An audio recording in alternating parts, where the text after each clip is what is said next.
on it. So, Chris, do you think that Trump's language will be a major factor on Election Day?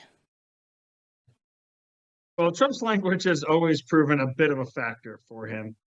Bill Barr told me a story once where he said he could go to the meanest biker bar that you had around town when he was traveling with the president. I see I've got a visitor behind me. And no matter who he talked to, the guy could have a "Mama Never Loved Me" tattoo on him. And he'd still say, hey, can you talk to the president about possibly toning down the tweets? This is just a feeling that is held across all Republican sectors. I mean, it doesn't matter really who you are. I personally think that a lot of his tweets are very funny, but that is not a widely held opinion. Bobby over here thinks he's pretty funny as well, but he's not a voter yet. I don't know how much of a difference that's going to make this round. I think that made a pretty major difference in 2020. He lost a huge amount of the white suburban women vote, something that Republicans had largely relied on, not just on a national level, but at the state level. There was blowback in 2018. You saw more of it in 2020. At this point, however, Democrats really seem to have actually overreached. They've doubled down on a couple of issues that are important to that voting bloc, things like abortion, unfettered access to it, the whole Shout Your Abortion campaign, maybe the more extreme arm. But to a lot of voters, they still see Republicans as the extreme on this, despite having viewpoints that are mostly in line with Western Europe. At the end of the day, I don't think the mean tweets are going to be a changer. Now, if, of course, he got rid of some of that, if he stopped being like that and acted like how everyone wants him to act, sure, I think he could increase his reach. I don't think he'd get hurt. But at the same time, that's not the person who's won this, won in 2016. It's not the person who won this primary. And you don't generally get 80-year-old billionaires to change their personalities. Well, I mean, I don't want to be catty here, but do you think that childless cat ladies, anyway, do you think that, what if we looked at this in the sense of like determining the election? If you are on the Democratic side, is this a white woman thing? I mean, is this all about, you know, in other words, if Trump didn't have mean tweets, which he's always had, as you point out, would he get that much more percentage of, say, white women and therefore win? I mean, is this determinative? How do you look at it? Yeah, in some ways. But the other way is Donald Trump's not your typical Republican. Your typical Republican who may not be alienating white women at the same level also wouldn't be polling at historic levels for black voters that we've not seen since Richard Nixon's literal first run. Not even we're talking 1960, not his successful runs for president. You wouldn't see Hispanic voters changing the same way. Now, granted, Republicans' biggest friend in general for get out the vote has been Democrats. They've alienated Hispanics. Now, for years and years and years, we've had the Koch brothers and the GOP trying to reach out to Hispanic voters with things like Libre. But the biggest driver of that was the Democrats becoming a racial party that put African Americans first and put illegal immigration on a pedestal. Those two things were very alienating to a lot of Hispanic voters. The Democrats' attempt to become this weird racial collage that was against everyone who wasn't in that actual group ended up alienating the working class voters that they had taken for granted, ended up alienating black men in particular that they had taken for granted, ended up alienating Hispanic voters that they had taken for granted. Their whole demographics as destiny plan kind of backfired. Most Republicans, despite all these fancy outreach efforts and all these dumb PACs they contribute to, are actually really bad at outreach to these groups. Donald Trump has not been. He is someone who, it's funny, he wears a Brioni suit and a trucker cap, but he can walk into a Vietnam veteran bar. He could walk into an Hispanic bar. He could walk into a black neighborhood. You see it all the time in New York. And he gets along and is more comfortable in his skin there than most politicians, most political consultants, and most staff you're ever going to find, because he's just himself. He's confident. He was a New Yorker before this. He's used to this. He's not put off by this. So, on one hand, the same things that cause him trouble are the same things that also get him an incredible access. And it built a coalition that Republicans are going to need to be very careful with, because they could fall for the same trap that Democrats fell for, which is that the Barack Obama coalition is going to stay together forever with under the spell of Barack Obama. But once Obama was gone, that coalition fell apart. And Republicans need to be careful that they continue with the policies and some of the willingness to fight that Donald Trump has shown if they want to keep this together in the future. Well, Donald Trump was very comfortable earlier today. He was on with Glenn Beck. Once you're done watching this show, go ahead and listen to that podcast because it was a really, really good conversation. But let's go ahead and listen to the part where Trump told Glenn who's really running the country. Who's actually the president, Mr. President? Well, I think it's a committee of people, and they might not even know who the committee is. They may not even know themselves. Does that make sense? It's a group of people that are in different levels of D.C., and they surround a man that was not the most capable person. Yeah. By the way, never was. Right. But certainly not anymore. Yeah. And she's worse than he is. She's worse than he is. And the difference is she was a believer. You know, she was a believer for a long time. She was a Marxist right. for a long time. She's further left than Bernie. You've heard that many times. Yeah. Talk about it. But she's further left than Pocahontas, okay? Pocahontas is probably further left than Bernie, I think. I don't know. All right, outside of the Pocahontas comments, how accurate do you think that was, Chris? Extremely. I mean, Barack Obama and his staff and his friends have a huge say over how this Democratic government's been run. Oprah Winfrey, kind of funny enough, has a huge say in how this administration has been run.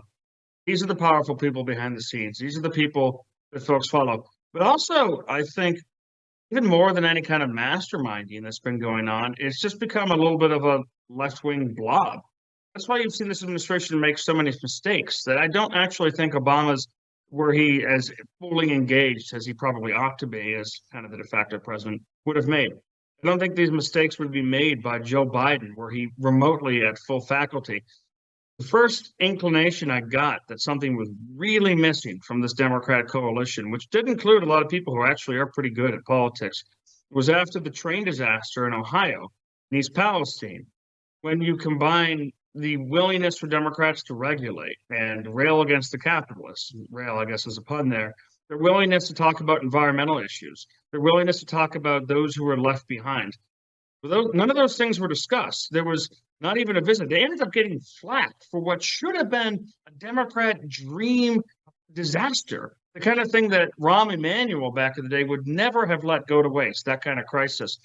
But the people who actually seem to be in charge in the White House, just the cultural thing, are these young, weird Democrats who wear dresses and shave their heads and get arrested for stealing other people's luggage, and they don't care at all about the working class of Ohio. They don't care at all about the people who are getting hit by this hurricane. So the folks who even kind of that committee that's running it, making the big political decisions, they're removed from the day-to-day, and you see that decay in how the brokenness of America's system is becoming more and more evident because of the young activists actually kind of making those day-to-day calls. All right, Bedford, I might demand that your cat shows up for every episode, but until then, can you just let the people know what you're working on for tomorrow? Absolutely. Well, I've got a piece coming out about Kamala Harris's media tour, and not just what we saw last week, but what she's working on this week, and what it tells you, what to expect from those hosts and those interviews, and what it tells you about the state of mind the Democrats are in. We are looking forward to it. Thanks so much, Chris. Thank you. And Peterson, we're 3 weeks away now from the election. There's so much to focus in on. And there are so many things, I think, that we're still going to have to wait, right? We're waiting for the October surprise. What could that be? But the anticipation is right there right now. Yeah, I mean, TikTok, and you can sense it. Not the everywhere. social media app. No, not the Chinese-based TikTok. But the clock is ticking. Everyone feels it. Certainly everyone felt it in DC this weekend, and sort of like either, Trump wins and everyone's measuring the drapes, or he loses and, I'm going to leave DC. So that's what we're seeing now. What is interesting about that segment is, a lot of people talk about childless cat ladies, but not a lot of people talk about pro-Trump cat fathers. I There it is. I haven't seen that before. He's a new demographic. He is going to Yes. push forward either way. But to your point of everybody in DC trying to figure out what's going on, I think the one thing that we are feeling right now is either way, no matter what happens on November 5th, on November 6th, you're pushing forward in a big way. If Trump wins, how many things can we accomplish in the next 4 years? If Trump loses, how far can you get this movement to go? Yeah, I mean, there's a fork in the road. Now, of course, we should caution everyone from thinking, right, that we're going to have an end to Well, this, that's true. that evening, which is something that everyone seems to be. We're looking taking forward for to it, granted. but that might not actually A lot happen. of people and even state officials who seem to have an vested interest in saying, "Oh no, it's going to last a lot longer." So. People in Wisconsin and Pennsylvania are making it known that it might not happen right away. Well, when we come back, Steve Baker will update us on the Hurricane Helene relief efforts in North Carolina. Stay tuned.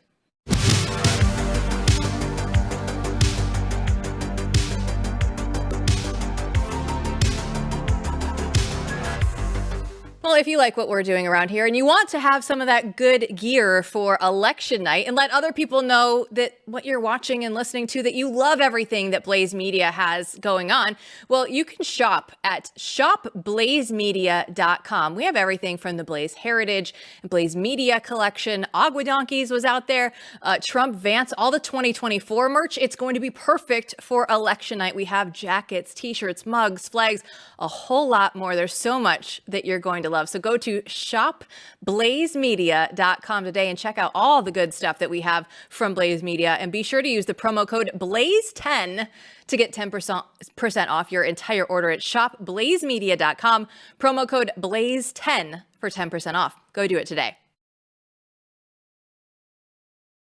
Blaze Media's very own Steve Baker has been in North Carolina for the past week, assessing damage from Hurricanes Helene and Milton. And he joins us now to go over everything. And Steve, I see that you're right outside the Harley Davidson. That is where Mercury One and all the donations have been going into the area. So what are some of the main issues that you're seeing in North Carolina right now?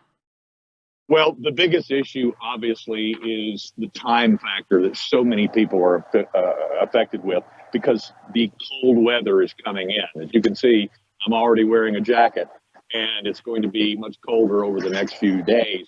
And they have told me here, the operations commander here at Savage Freedom, he told me today, he said their biggest need is they need warm weather gear to get out to these people in the mountains. So many of these people have nowhere to go. There's not enough room in the facilities. The Red Cross doesn't have enough rooms for them. Certainly, they don't have enough hotels in the area. They are going to have to take the relief to them. And as you know, because you've been here, the airfield is right over here. I went up in a chopper today to do some recon myself to see what was out there. It was my first time to go up since I've been here. We weren't able to go into the worst locations because, as you can see, the weather is deteriorating. It's been very windy the last couple of days. So the only choppers that have been able to actually go deliver items have been the big military Chinooks that can cut through this weather. But they need the warm weather gear and continued prayers for everybody because this is not going away anytime soon. And the biggest concern they have here behind me is that they are afraid that the American people are going to forget about them and the work that is left to do. Because this is not going to be over in 2 weeks. It's not going to be over in 2 months. This is an ongoing problem for a very long time. Steve, what can you tell us about reports of fraud and rumors of fraud and the people are out there claiming to be reputable organizations? What's going on the ground? You know, this is true of every disaster. There's always somebody, there's always some criminal element that wants to take advantage of that. And it's happening here with Savage Freedom, this operational center that you see right here behind me that has taken over the Harley Davidson Center and has set up this incredible distribution supply line for relief. I mean, we're talking about they're able to airlift, they're able to get it in with ATVs and all other manner of relief to get it in there. And because of the reputation that these guys have, that's growing daily because of how well organized they are. They are operationally, they're all ex-military, and it's run like a really finely tuned special operations operation. And as a result of that, other people are now starting to use their name to perpetrate their scams. They're going to other relief operation centers, telling them that they're with Savage Freedoms to try and get additional equipment, whatever, and they're using the name of this place to get that to perpetrate their fraud. Now it's even escalating beyond that. Is that obviously there are other elements, because these guys are doing such a great job, they're embarrassing other elements, and some people are out there now claiming that these guys are one of these dangerous domestic terrorist militias that are actually doing harm and threatening government workers. Well, look, I'm here on the ground. I can tell you there's nothing further from the truth. I am here seeing them integrate daily with elements of the 101st Airborne out of Fort Campbell in Kentucky. As a matter of fact, General Donahue was here today, three-star general who is the commander of the Airborne Corps. And I've seen them integrating with the North Carolina National Guard. I've seen them integrating with the Oklahoma National Guard. And this is a daily part of what they're doing. And the really exceptional thing, and what speaks so highly about this organization that Adam Smith has built, who you see on the screen right there in the black jacket with General Donahue, is he's created such an incredible program here that he's embarrassing people. And that's why these accusations are happening. He's created such an incredible program that other people are using the reputation of this group to perpetrate frauds. So one of the things that they did today is they actually sent their volunteers as ambassadors out to all the churches. They actually, Adam said last night in their nightly briefing that he was going to make sure that they connected with every single church in Buncombe County, and to let them know that if somebody comes to them claiming to be part of Savage Freedom's operations, that they were to call his personal phone number and verify that. But this speaks to the quality of the work they're doing, and that's why General Donahue was here today. He was here to get eyes on this because the reputation is growing. And as I said before, you have an actual situation where civilian volunteers are embarrassing the governmental operations, and they're doing such a great job that even the commander of the 18th Air Corps had to come here and check it out for himself. I'm so glad that you're there right now, Steve, and just to look at everything and report back, because that's exactly what Glenn Beck and I saw when we were on the ground there as well. Now, you were talking about the armed militias and the government workers. I would like to know an update on FEMA, if they're around, if you've seen anything, if there's still a little bit of that hostility kind of between the people that are in the area, because FEMA did not show up in that area right away. I would just like an update there. Well, let's talk about this facility and this operation first of all. FEMA is not here. And when you ask about FEMA here with the volunteers, the staff, the people that are running this operation, with a smile on their face, they just say, well, they're not here.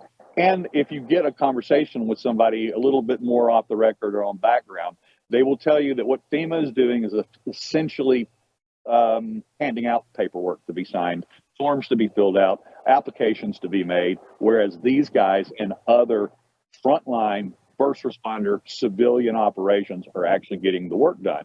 And they're doing such a good job that you see the Oklahoma, in this video right here that I took yesterday, you see the Oklahoma National Guard with one of their Chinooks here to deliver relief goods to the mountain areas that are inaccessible by any other means.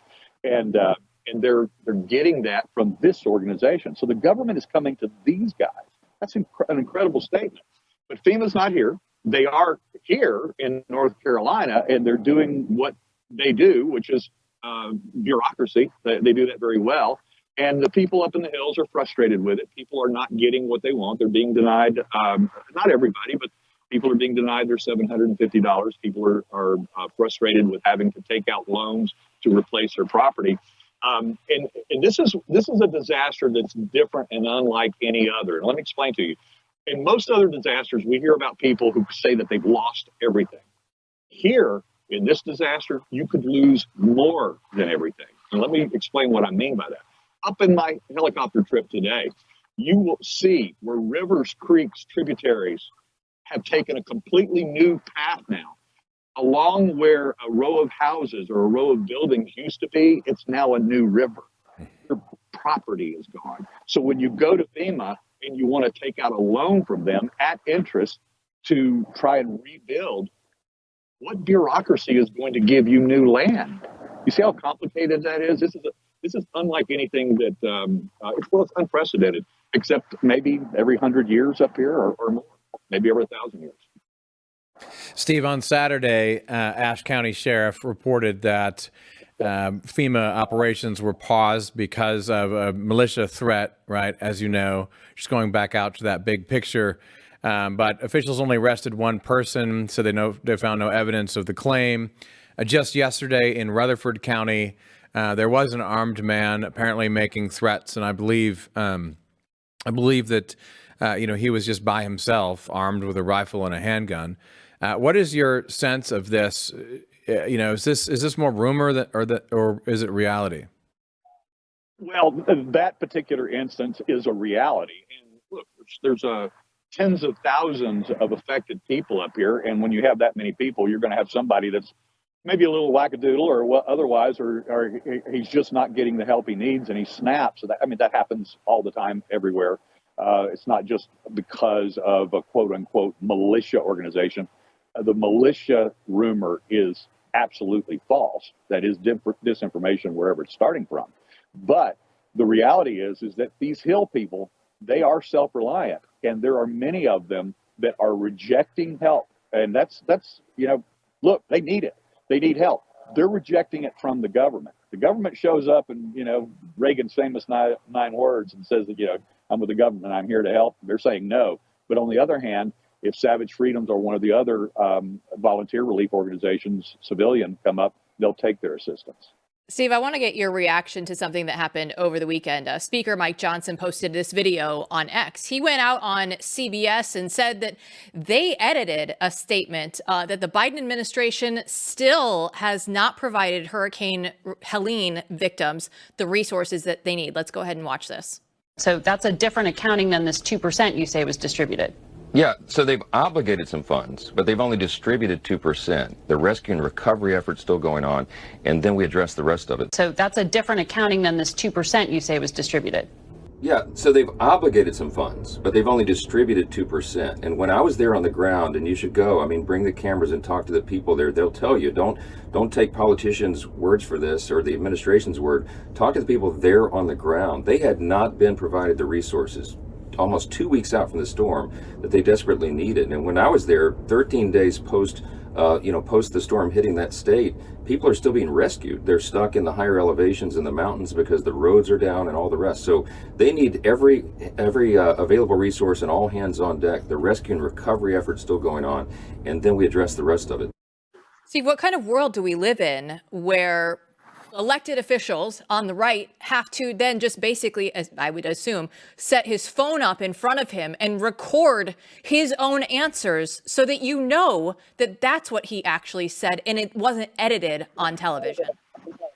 I actually do that when I do interviews for mainstream media organizations. And I learned my lesson the hard way. It was the same thing. I was once videoed for 15 minutes, and then it was chopped into 15 seconds, which made me look like a fool. So I set up my camera, this very tripod that I'm using right now. If they want to interview me, that's my rule, is I get to record the entire thing, because that is the world in which we live. And of course, Speaker Johnson is right. Whatever the funds are that are allocated, they're not getting here fast enough. And that's why these guys are so important. That's why their reputation is growing. It's because they're getting the goods and they're delivering them where they're needed as quickly as they can get them there. And the government is handing out paperwork. Well, Steve, bureaucracy. Absolutely. Thanks so much for being there on the ground and letting people know what's actually going on. Thanks, Jill. Matthew, we heard him say warm weather gear. There's not enough room right now in all of the shelters. People there are still hurting. And I know that Mercury One has done so much so far, but you can see it right now.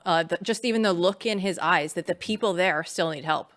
Yeah, I mean, I think it's really important, like he said, that people understand that anyone who's been there is reporting back. This is going to be months and months before the situation gets any better. I'm curious. You were right there at that scene, but the Savage guys weren't there then. He was, yeah. So Adam Smith, he has Savage Freedom's Defense, and I wish that we were related in some way, shape, or form. He's not even a technical savage. That was my next question. I was like, you guys are my people. You don't even know it. No, but they were there. They are incredible. Just as Steve said, a group of ex-military guys coming together and trying to save the community because no one else at that point. FEMA was set up for a few hours by the time that Glenn and I got there, but it was so difficult to find them. They weren't out on a main road. You couldn't see them. And these guys had been there for days already, making sure that the people in their community had what they needed. Incredible. It really is. When we come back, is the First Amendment in danger of being erased? BlazeTV host Auron MacIntyre will explain how America is being held hostage by progressives. Next.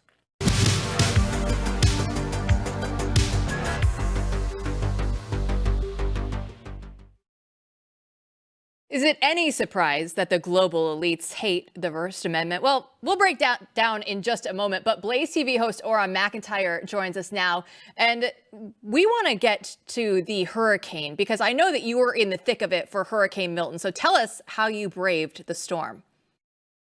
Well, luckily for us, this time it wasn't so bad. Back during Ian, we had a devastating time. It was a stage 4 hurricane that sat on top of us for quite a while. But this time the hurricane took a little bit of a jog north, and therefore we were spared the worst. We lost some power for a day. We had downed lines in the streets. There were certainly homes that were destroyed, and there were certainly those in the storm surge that suffered the worst of it. But most of it turned north towards Sarasota and Tampa. Luckily, we have Governor DeSantis. He's very competent. He's very used to this kind of thing, responding during the storm. And so a lot of power was restored and a lot of emergency personnel were on the ground almost immediately.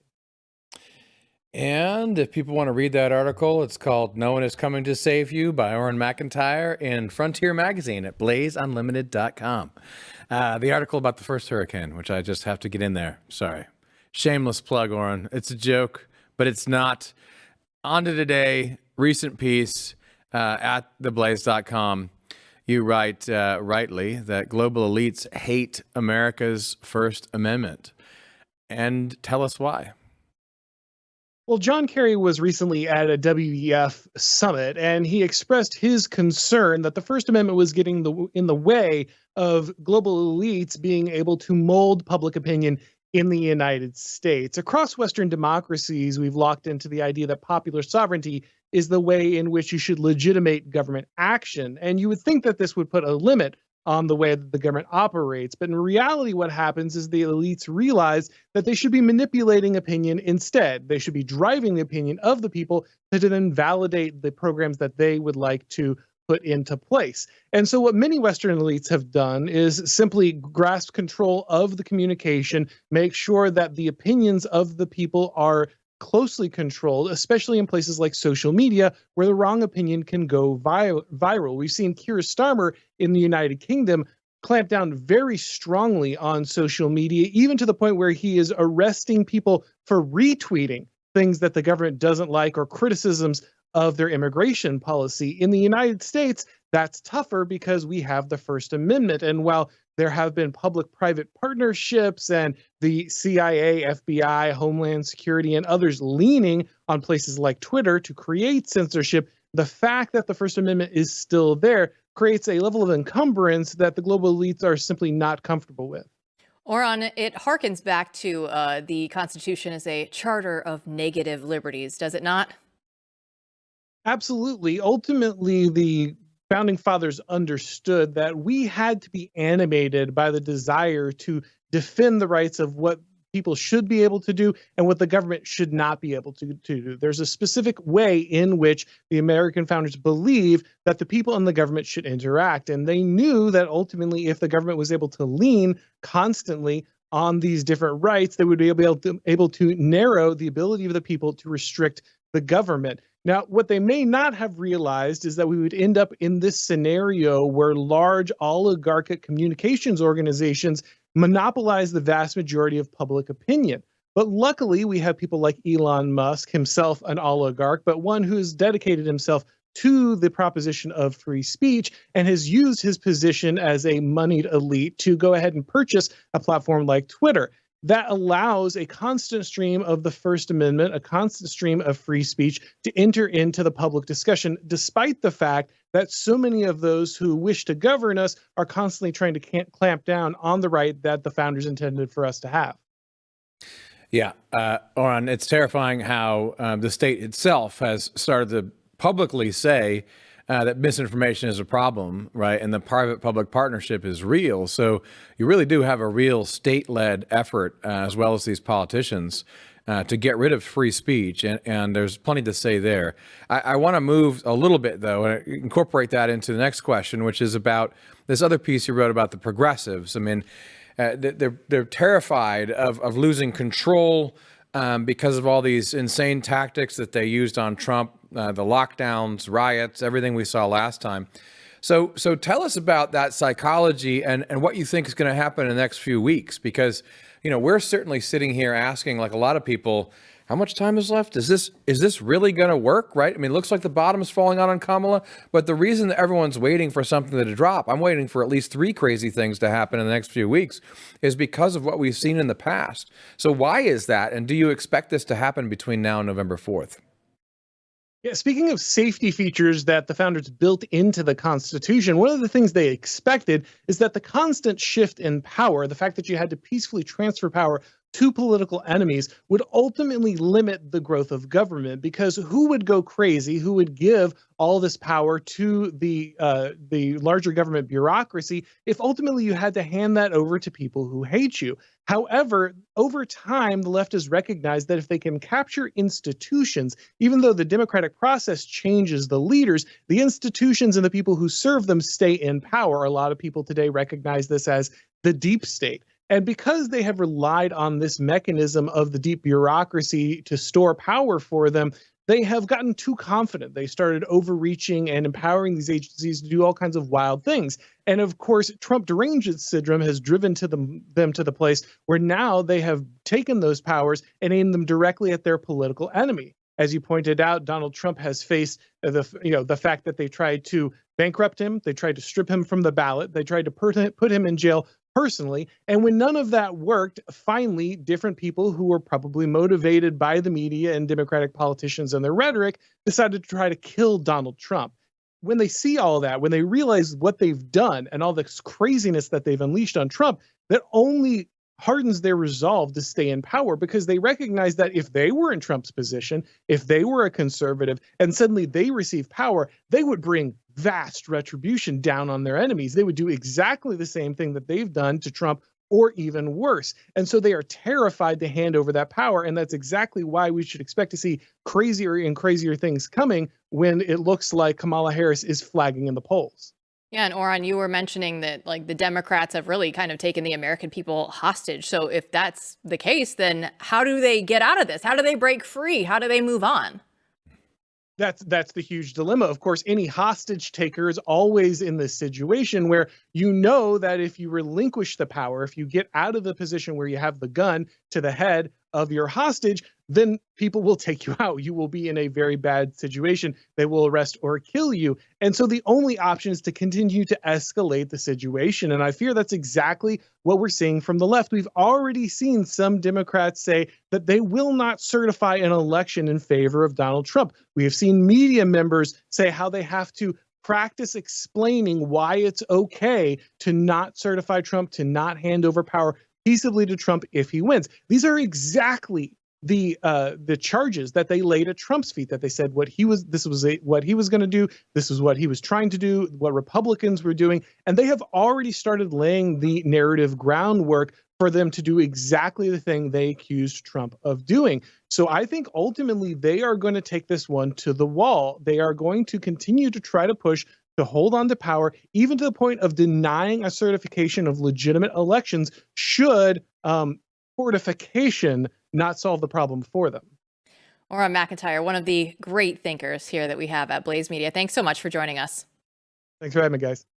I look at that. There's so much to take away from there. I mean, the free speech thing, right? We know that this election feels different than all of the others. There's so much at stake. This is why these last 3 weeks, people are just feeling so anxious. But free speech, they're already coming out, right? He mentioned John Kerry at the World Economic Forum stuff. They're literally telling you right now, misinformation, disinformation. Yeah. You better watch out. Well, who's going to be controlling that?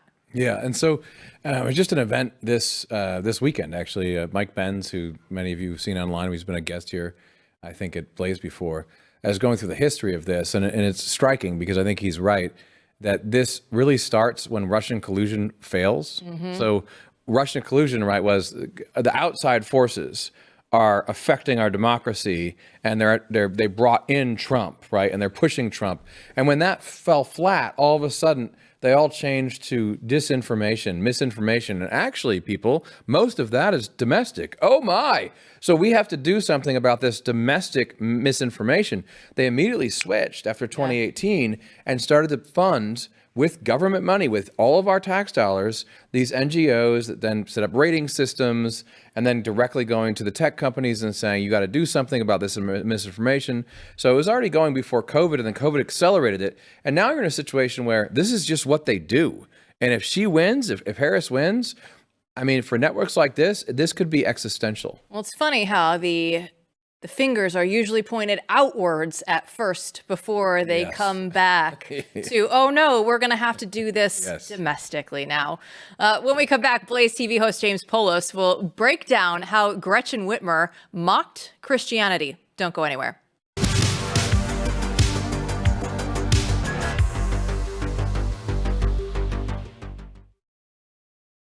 Michigan Governor Gretchen Whitmer recently appeared in a disturbing video where she fed another woman a Dorito who was on her knees. Watch.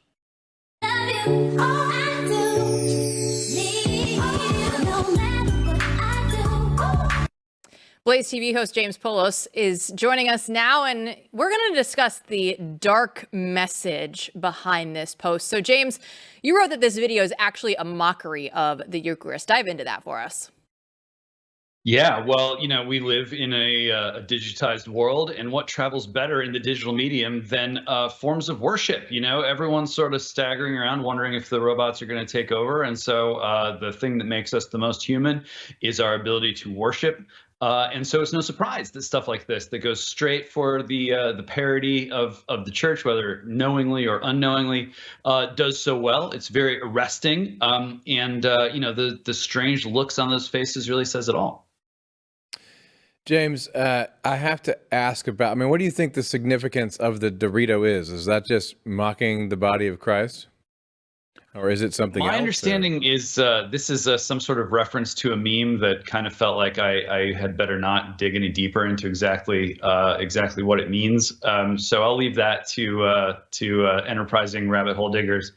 But the Dorito is really not food. It's a heart attack in a bag. All of this stuff is just weird manufactured sort of artificial stuff, flavors, sweeteners, processed foods. It's really not food, much less the bread of life. And when you see something that is totally artificial being used in this way, what it says to me is that, this is a new sacrament, a sacrament where the artificial is more important than the real and more important than the nourishing. Bad news.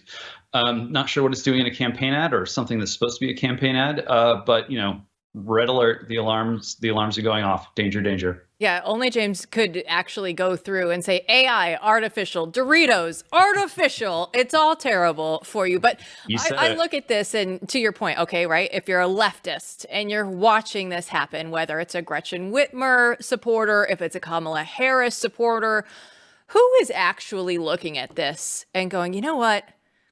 Now I really need to make sure that I get that out there and vote for one of these women or whoever else on the left. I think the answer is pervs. I think we have to reckon with the fact that there is a perv vote in America and it has not been fully exploited. And this is just the latest effort. There's going to be more like this. So brace yourself. So let's talk about the perv vote a little bit. And, you say some interesting things about this in terms of, there's kind of some weird sexual connotations perhaps here, but you actually take this in a different direction and talk about women in contemporary context.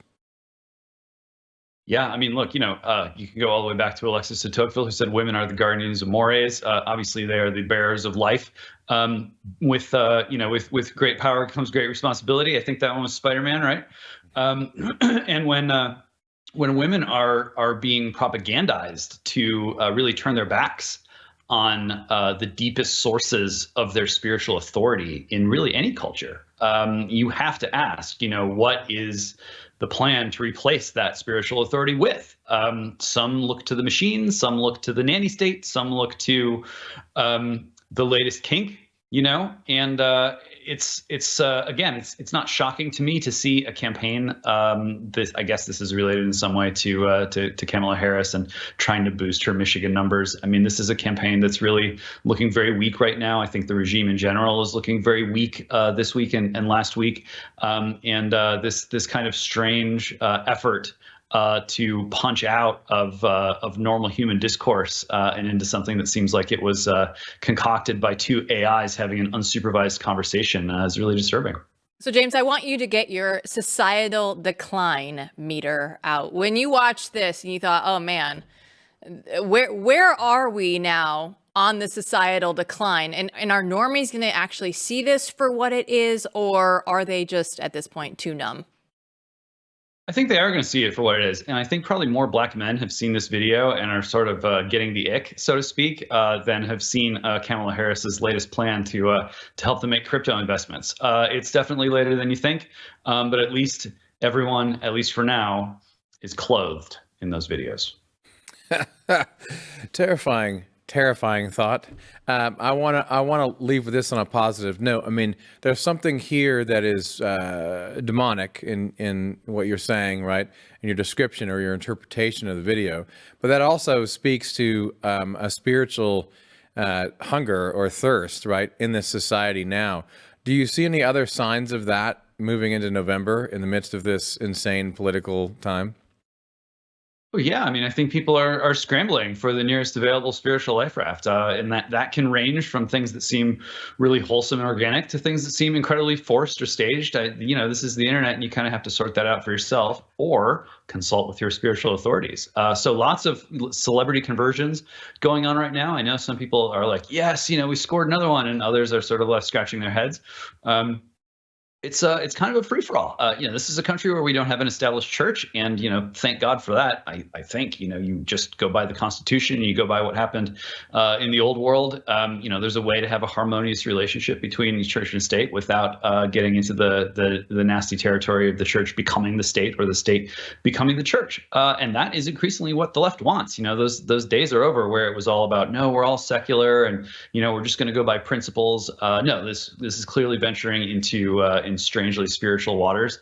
And I think that only makes sense in a time when technology has grown so powerful that people are looking for something to hang on to, someone with a voice outside their head telling them that as a human being, they still matter. Well, James, we're going to have to leave it there. Thanks so much for joining us today and providing us with a little bit of hope still here at the end of the show. Thanks so much. Always hope. There is always hope. And there is hope because there's 3 weeks away and all the chaos is not completely engulfing us right now. Yeah, I mean, we're in this lull time. I think anyone who's alive and paying attention to the news cycle, God forbid, terrible situation to be in. But if you are, you sense there's a little bit of lull right now. You can sense that, Trump is rising. Kamala and friends are falling apart. There's consternation about that. And the rest of us are waiting for the shoe to drop. Will this really just keep on going to Election Day? Let's look back at previous elections because we still are waiting for our Comey letter. We're still waiting for the Hunter Biden laptop. There's so much still in 3 weeks that could happen. Oh, yeah, from both sides. I mean, I would predict there'll be at least 3 major insane things that happen between now and Election Day. So, yeah.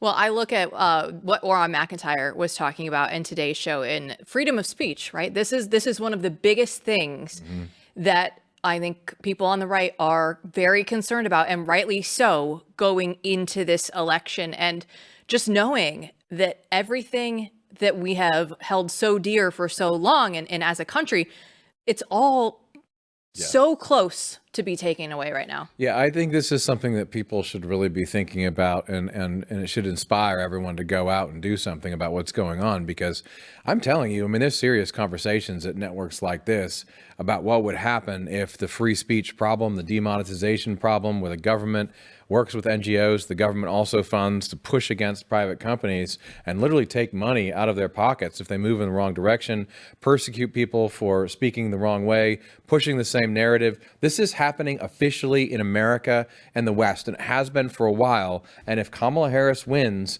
she is going to double down on that. And, you know, that's why conservative networks are literally thinking, will I be able to have any kind of political speech after this? Right. Yeah, and it's going to be such a big deal when we get to November 6th, like you're saying, whether we know what the election results are by then or not. But everybody's going to be on the edge of their seat on election night, that's for sure. Yeah, but the problem is they're going to be on the edge of their seat, and then you got to remember it goes on after that, right? So it could go on for a while, and the messy period will probably be all the way through Inauguration Day and perhaps even beyond. So what I am hopeful about is everyone goes out there, maybe there's a good result, right? But also remember, this could drag on. It's not going to be over for a while. Well, the one thing that I want to take away from today's show was Steve Baker in North Carolina reminding everybody they're actually going to get their first snowfall tonight up in the mountains in western North Carolina, and they desperately still need our help. So if you have it in your heart, please go to mercury1.org and donate, because those people, Matthew, they still need our help. Yes, so important. Great stuff that we're doing and trying to help everybody here. Yeah, and I'm, again, just so thankful that Steve is out there and bringing this story to everybody in our audience. Well, that's going to do it for us here on Blaze News Tonight. Make sure to subscribe to the show on your favorite podcast platform. Don't forget to rate and review it. It helps everybody else to find it. We'll be back tomorrow night to break it all down.